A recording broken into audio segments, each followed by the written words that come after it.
ಪೌರಕಾರ್ಮಿಕರ ಆರೋಗ್ಯದ ವಿಷಯವಾಗಿ ನಗರ ಜನತೆ ಕಾಳಜಿ ವಹಿಸಿ ಹಸಿ ಕಸ ಹಾಗೂ ಒಣಗಿದ ಕಸವನ್ನು ಬೇರ್ಪಡಿಸಿ ನೀಡಬೇಕೆಂದು ತಿಳಿಸಿದರು.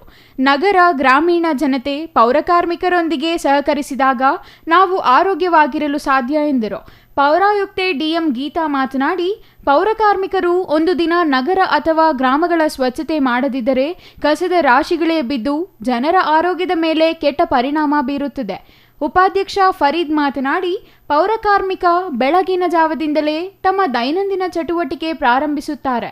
ಅವರ ಸೇವೆ ಉತ್ತಮವಾದುದು. ಅವರಿಂದ ನಗರ ಸ್ವಚ್ಛ ಸುಂದರವಾಗಿ ಕಾಣಲು ಸಾಧ್ಯ ಎಂದರು. ನಗರಸಭೆ ವತಿಯಿಂದ ಪೌರಕಾರ್ಮಿಕ ದಿನಾಚರಣೆಯನ್ನು ಆಚರಿಸ್ತಾ ಇದ್ದಾರೆ. ಅದರ ಅಂಗವಾಗಿ ಇವತ್ತು ಸ್ಪೋರ್ಟ್ಸನ್ನು ಇಟ್ಕೊಂಡಿದ್ದಾರೆ.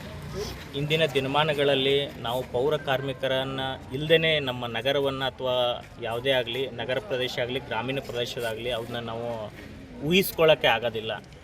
ಅವರು ನಮಗೋಸ್ಕರ ತಮ್ಮ ಕೆಲಸನ ಬಿಟ್ಟು ನಮಗೋಸ್ಕರ ದುಡಿತಾ ಇರ್ತಾರೆ.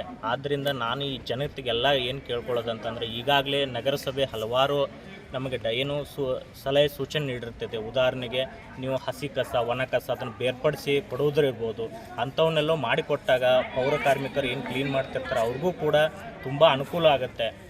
ಈಗ ನಾವು ಅವ್ರಿಗೆ ಗೌರವದಿಂದ ದಯವಿಟ್ಟು ಯಾರಾದರೂ ಕ್ಲೀನ್ ಮಾಡೋಕ್ಕೆ ಬಂದಾಗ ಪೌರ ಕಾರ್ಮಿಕರು ಏನಾದರೂ ನೀರು ಅಥವಾ ಏನಾದರೂ ಕೇಳಿದ್ರೆ ದಯವಿಟ್ಟು ಅವ್ರು ಸಹಕರಿಸಿ. ಯಾಕಂತಂದ್ರೆ ಯಾರೂ ಮಾಡಿದ ಕೆಲಸವನ್ನು ಅವ್ರಿಗೆ ಮಾಡ್ತಿರ್ತಾರೆ. ಆದ್ದರಿಂದ ಅವ್ರಿಗೆ ನಾವು ಗೌರವವನ್ನು ಕೊಡೋದು ನಿಮ್ಮೆಲ್ಲರ ಕರ್ತವ್ಯ.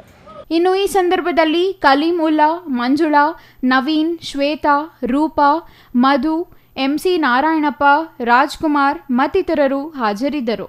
R Manjunath, CTV news, Gauribidanur.